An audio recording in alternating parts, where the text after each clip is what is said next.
Close to a dozen casings were recovered on scene.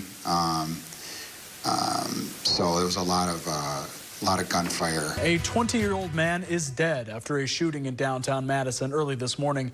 An attack like this always leaves questions. Braden Ross talked with police today to try and find some answers.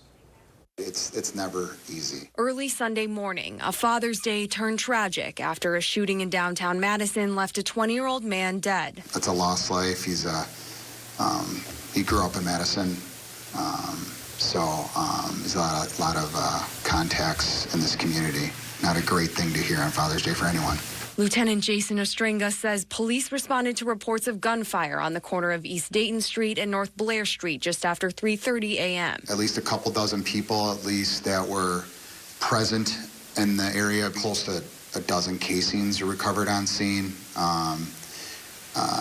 So there was a lot of gunfire. Minutes later, he says the victim arrived at the hospital with serious injuries where he was later pronounced dead. There was actually an officer at the hospital when the victim arrived and actually physically picked him up from a vehicle and carried him into the emergency room. Police have not yet identified a suspect or a motive, but say the shooting was likely targeted. Either this person or someone in this group that was there was the intended target.